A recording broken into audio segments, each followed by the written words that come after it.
Hello students, today we'll continue the same unit number 1, Introduction to Cost Accounting. Today we are going to do two more sum related to cost sheet. So everybody try to understand, okay? The question what is given, prepare a cost sheet from the following data to find out profit and cost per unit. Question में क्या पूछा है students? Question में पूछा कि जो profit है और जो कॉस्ट पर यूनिट है, ठीक है ना, कॉस्ट पर यूनिट आपको प्रॉफिट निकालना है और कॉस्ट पर यूनिट निकालना है, ठीक है. तो कॉस्ट पर यूनिट में कॉस्ट कितना लगा, that you have to find out. Okay, now first of all, what is given here, that is raw material consumed 1,60,000 rupees given, direct wages 80,000 given, right? Direct wages how much given? 80,000 rupees. Then factory overhead 20% of direct wages, right? After that what is given? Factory overhead 20% of direct wages given. इसका कहने का मतलब क्या है कि आपका जो direct wages है, डायरेक्ट वेजेस का वैल्यू जो भी है 80,000 रुपीज़ है ना, उसका 20% फैक्ट्री ओवरहेड होगा. Okay, next is office overhead 10% of factory cost. What ever will be the value of factory cost, that will be the office overhead, that is 10% of factory cost. Okay, next is selling overhead, that is 12,000 rupees given, directly given here, right. Then units produce 4,000 units. If you have remember, in my previous question, in my previous video, we need to calculate, that is units produce. But here in this question, units produce already given, so no need to find out. Okay, that means how many units produce here? 4,000 units produce. Okay, how many units sold? Units sold 3,600 units, and selling price given rupees 100 per unit. अच्छा students देखो,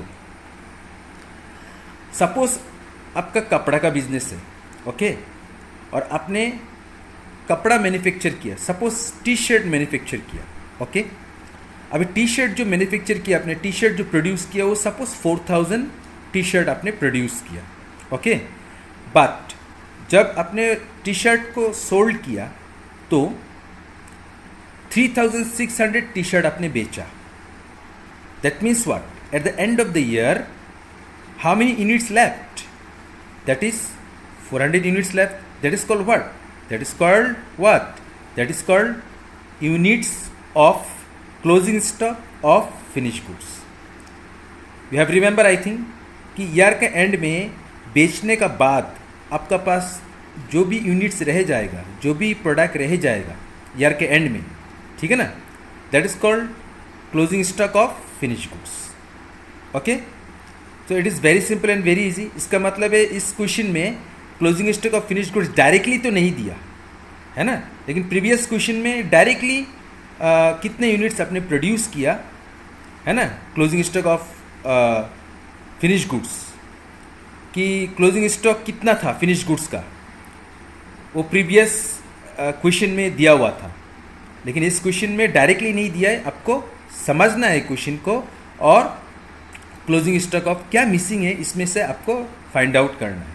understood? It is very simple and very easy, everybody can do, it is very simple. Okay, तो let's see the solution and everybody try to understand. Okay, now you see here what is given the solution. Cost sheet. First of all you have to prepare 3 columns, one for particulars, one for cost per unit, okay, and one for total cost. यहाँ में इस first column में अगर आप total cost लिखते हो no problem, यहाँ में अगर कॉस्ट पर यूनिट लिखते हो तो नो प्रॉब्लम. ओके, तो what is given in the question? Raw material consume. अभी रॉ मटेरियल कंज्यूम का वैल्यू कितना दिया हुआ था क्वेश्चन में स्टूडेंट? 1,60,000 rupees, right. ओके, इसका बाद क्वेश्चन में और क्या दिया हुआ था? Direct wages. तो direct wages 80,000 rupees. If you have remember कि हम लोग प्रीवियस क्वेश्चन में रॉ मटेरियल कंज्यूम को फाइंड आउट किया था. If opening stock of raw material and closing stock of raw material given, in this case you have to calculate what? Raw material consume. But in this question, raw material consume to already given, right? So raw material consume, with this you have to add direct labor and direct expenses. But direct expenses in this question not given. So only direct wages given. Then no matter, raw material consume and direct wages you add together, whatever the value will come, that is called prime cost, that is 2,40,000 rupees. Now question also asks to find out cost per unit कि per unit पे cost कितना लगा. जैसे raw material में आपका खर्चा कितना हुआ 1,60,000 रुपीज़. अभी जो 1,60,000 रुपीज़ आपने रॉ मटेरियल यूज़ किया उसमें आपने कितना यूनिट्स प्रोड्यूस किया. कितना यूनिट्स प्रोड्यूस किया था आपने? 4,000 यूनिट्स प्रोड्यूस किया था. जितने यूनिट्स आपने प्रोड्यूस किया उसका ऊपर आप रॉ मटेरियल कंज्यूम का जो टोटल कॉस्ट है उसको आप डिवाइड कर दोगे. तो 1,60,000 रुपीज़ है ना. 1,60,000 rupees divided by how much? 4,000 units produce. आपने जितना यूनिट्स प्रोड्यूस किया उसका ऊपर तो रॉ मटेरियल का खर्चा हुआ है ना. नहीं तो 4,000 आप क्या कर दोगे? इसको डिवाइड कर दो, है ना. नहीं है 4 4 16 4 0 40 रुपीज़. तो 40 cost per unit. Okay, it is very simple. आपको क्या करना है? टोटल कॉस्ट निकालने के बाद अगर क्वेश्चन में पूछा कि cost per unit find out करो तो आप क्या करोगे? टोटल कॉस्ट जो रॉ मटेरियल का निकला उससे आप क्या कर दोगे? जितने यूनिट्स आपने प्रोड्यूस किया उतने यूनिट से आप डिवाइड कर दो, कॉस्ट पर यूनिट निकल कर आ जाएगा. ओके, सिमिलरली डायरेक्ट वेजेस भी ऐसे ही करना है. 80,000 को 4,000 से आप डिवाइड कर दो तो 20 रुपीज़ कॉस्ट पर यूनिट निकल कर आ जाएगा. तो raw material consume and direct wages you add together तो प्राइम कॉस्ट दैट इज 2,40,000. 2,40,000 को आप 4,000 से डिवाइड कर दो तो 60 रुपीज़ आ जाएगा, या तो ये दोनों को प्लस कर दो 60 रुपीज़ आ जाएगा. Next, which expenses if you add, which expenses you will add, that is the factory overhead. Factory overhead में क्वेश्चन में क्या दिया हुआ था? 20% ऑफ डायरेक्ट वेजेस. तो 20% of direct wages value how much? 80,000 rupees. तो 80,000 20% of 80,000 means how much? 16,000 rupees. Okay, तो factory overhead को आप ऐड कर दो प्राइम कॉस्ट के साथ. That means 2,56,000 rupees you will get. Okay, now also you have to calculate cost per unit. तो same process. 16,000 rupees को आप क्या करोगे? जितने यूनिट्स आपने प्रोड्यूस किया उतना यूनिट से आप डिवाइड कर दो, है ना. तो इस तरह आपका कॉस्ट पर यूनिट निकल कर आ जाएगा. Okay, 4 rupees.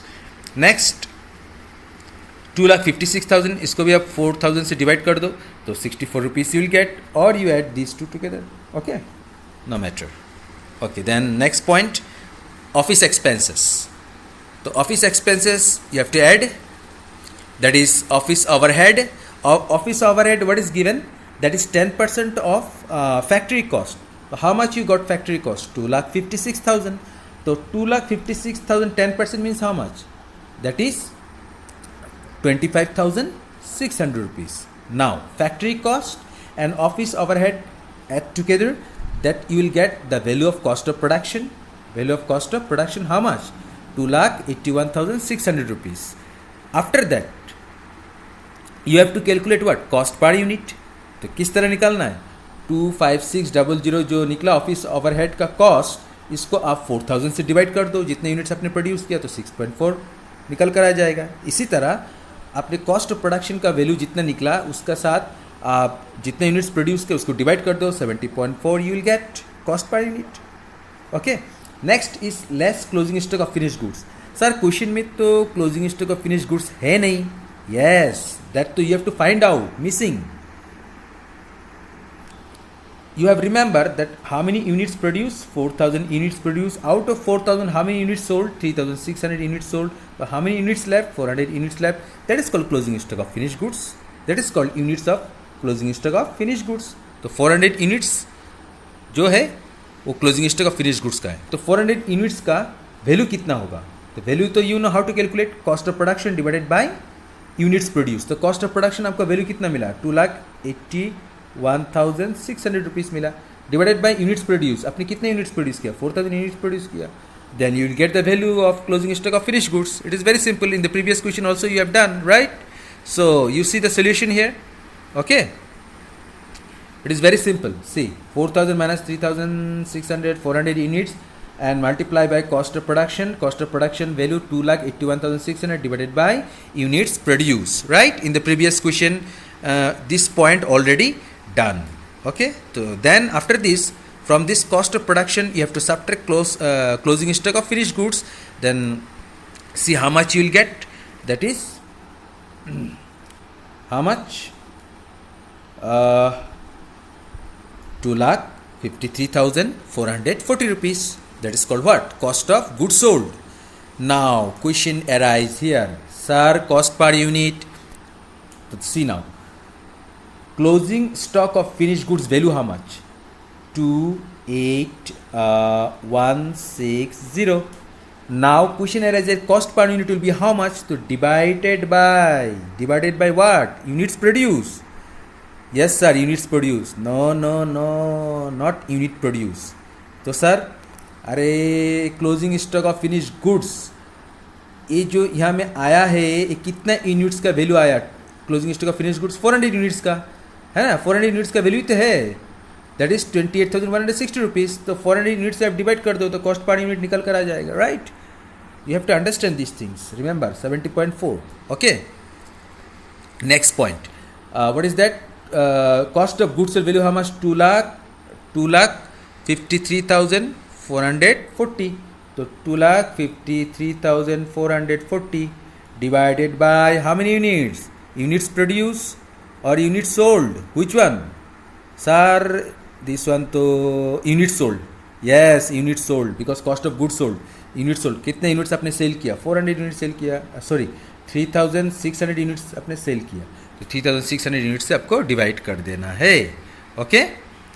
Then you will get the value cost per unit of cost of goods sold, that is 70.4. After that which expenses if you add, which expenses you want to add? That is selling overhead. Sir कौन सा expenses को add करना है cost of goods sold के बाद? Yes, selling overheads, selling and distribution overhead. Yes, this one. तो selling and distribution overhead तो already value given, that is 12,000, आपने लिख दिया. Now what will be the cost per unit?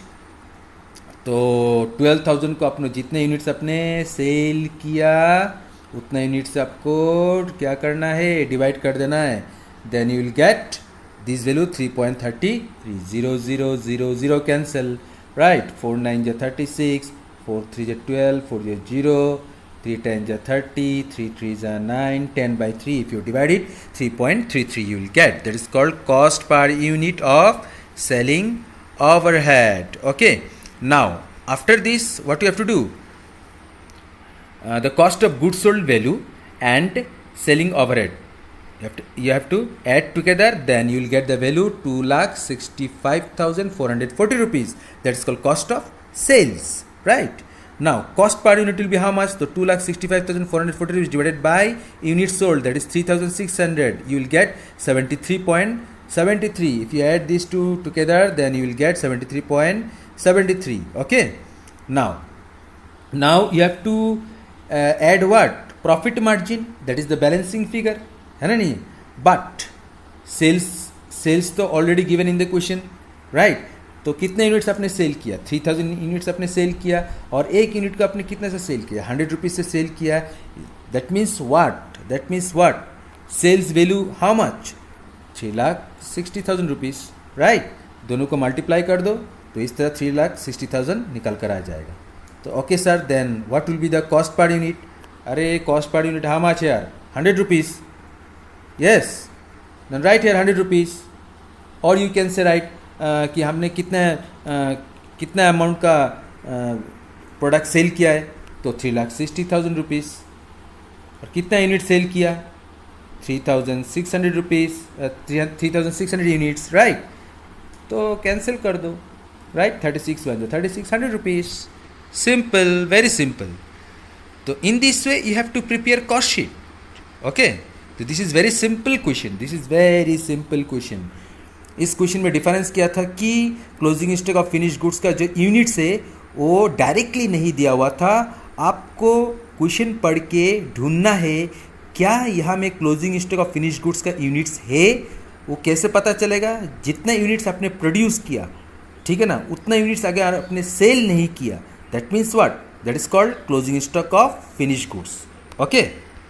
So in this way you have to prepare cost sheet. This is the first question. One more question left, that also I will show you. It is almost same as the previous question. Everybody, you try to understand what is given information here. Okay, try to understand. Mr. Gopal furnishes the following data relating to the manufacture of a standard product during the month of April 2020. Okay, first what is given? Raw material consumed, same previous question. Direct labor charges, that means direct labor, that means direct wages. So these two you have to add together, then you will get prime cost, right? Yes sir. Now after prime cost, which expenses you have to add? That is sir, that is the factory overhead. Yes, factory overhead. क्या factory में machines होता है? Sir होता है. अगर आप suppose कपड़ा का मैन्युफैक्चर कर रहे हो, है ना, नहीं तो हमें मशीन तो होगा ही होगा फैक्ट्री में. फैक्ट्री में होगा ना मशीन. यस सर, मशीन तो फैक्ट्री में होगा. अच्छा, वहाँ में प्रोडक्शन होता है, फैक्ट्री में तो प्रोडक्शन होता है ना, नहीं होता है? Yes sir. तो जहाँ प्रोडक्शन होता है वहाँ मशीन होगा ना, नहीं होगा? Yes sir. Then you see now, machine hours work 1000 hours. इसका मतलब है वहाँ में जो मशीन है, उस मशीन जो चलाता है, मशीन को जो चलाता है, जिस मशीन से प्रोडक्ट को मैन्युफैक्चर करता है, गुड्स को मैन्युफैक्चर करता है, गुड्स को प्रोड्यूस करता है ना, नहीं, वो मशीन के हेल्प से. तो मशीन कितना आवर्स रन करता है? That is 1000 hours. 1000 hours run करता है. ठीक है, 1000 आवर्स मशीन जो काम करता है, जिस मशीन से वो लोग काम कराता है, जिस मशीन से गुड्स को प्रोड्यूस करता है, वो 1000 आवर्स है. ठीक है, मशीन आवर्स कितना है? 1000 आवर्स. अच्छा, machine hour rate 2 per hour. Per hour में कितना रुपीस लगता है? 2 रुपीस लगता है. That means what? मशीन का कॉस्ट कितना निकल कर आ रहा है? 1000 इंटू 2, दैट मीन्स 2000 रुपीस. ठीक है ना. तो ये मशीन का कॉस्ट है. तो मशीन कहाँ में होता है? फैक्ट्री में होता है. That means this is the factory cost. ये क्या कॉस्ट है?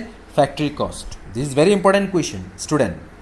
ठीक है, तो मशीन जो है वो 1000 आवर्स काम करता है.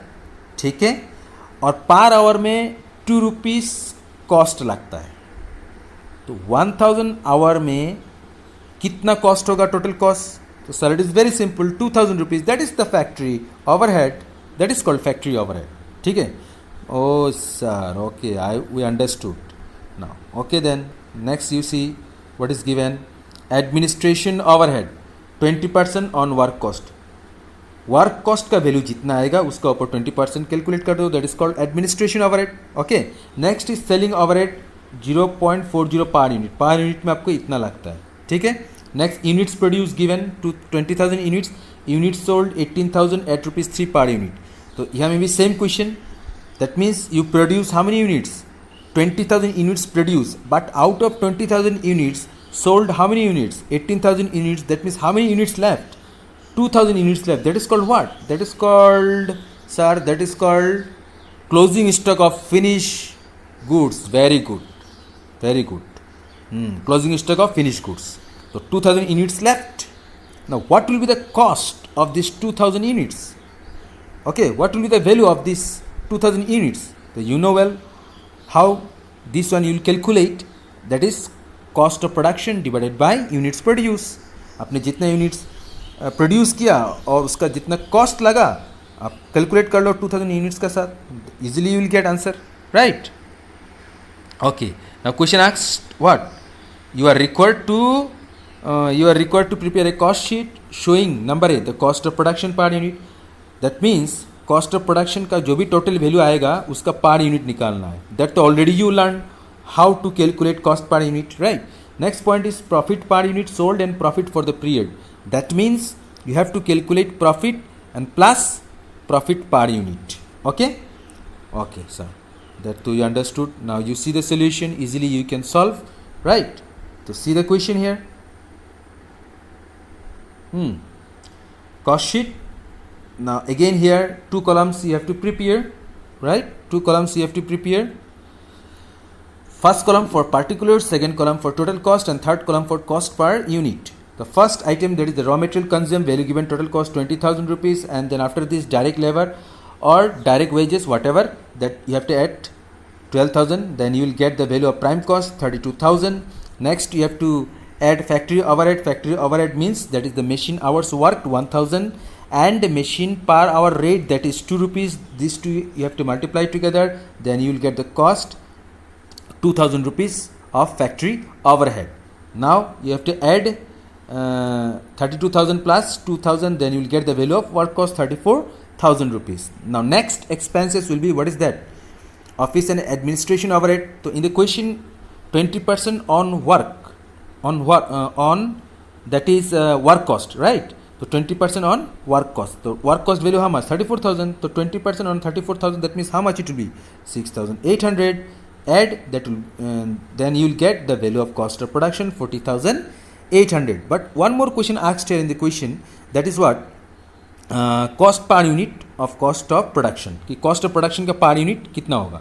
तो you know well how to calculate this one. 40,800 cost of production, right? आपने जितना units produce किया है ना, नहीं उसका cost of production था. आपने कितने units produce किया sir?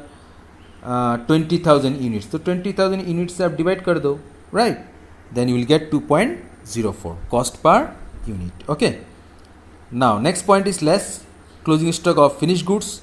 Closing stock of finished goods, that means in the question, that is units produced, 20,000 units produced, and out of 20,000 units 18,000 units sold, that means 2,000 units left. Okay, now 2,000 units value of closing stock of finished goods will be how much?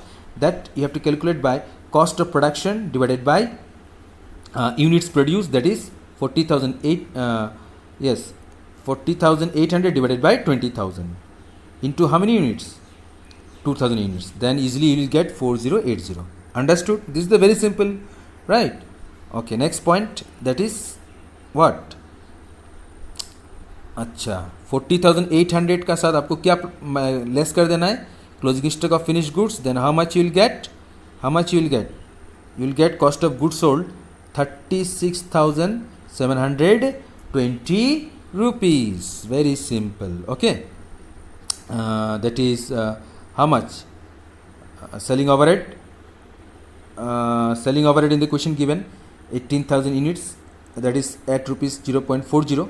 Right. Selling overhead at the rate of rupees 0.40 per unit given. Right. That means how many units you sold? 18,000 units sold. Right. तो 18,000 units, आपने जितने units बेचा उसका ऊपर multiply करना है 0.40 को. Selling overhead का जो पर यूनिट का रेट कितना दिया हुआ था? 0.40 दिया हुआ था. तो इसको किसका साथ मल्टीप्लाई करना है? जितने यूनिट्स आपने सेल कर दिया, ठीक है ना. 18,000 यूनिट्स आपने सेल किया, उसके साथ मल्टीप्लाई कर देना है, तो 7,200 you will get. Okay, after that you will get the value of cost of sales. How much? 43,920 rupees you will get. Okay, now you have to add what? Profit margin. क्या चीज़ add करना है sir? Profit add करना है, right. Profit add करना है. तो profit तो that is the balancing figure, but sales given in the question. Sales कितना था? 18,000 यूनिट्स आपने सेल किया, और एक यूनिट को आपने कितना रुपीस में सेल किया? 3 रुपीस में सेल किया. Per unit 3 rupees. तो 18 3 54, 54,000. Okay, 54,000 you will get. 18 3 54 and 30 54,000 you will get. Now from this 50 sales value आपको मिल गया, कॉस्ट ऑफ सेल्स भी आपको मिल गया, है ना नहीं. Now subtract this two. तो 54,000 से अगर आप माइनस कर देते हो cost of sale 43,920 rupees, then you will get 10080. That is the value of cost of sales. Sorry, that is the value of cost, that is the value of profit. Okay, ये profit का value है. तो ये सब तो question मैंने already दिखा दिया कि इसको किस तरह सॉल्व करना है, ठीक है ना. कुछ कुछ क्वेश्चन में क्या क्या नया नया चीज़ है वही मैंने ट्राई किया दिखाने का. ओके, तो in this way you have to prepare cost sheet. And one more thing कि सर यहाँ में 0.56 कैसे आया?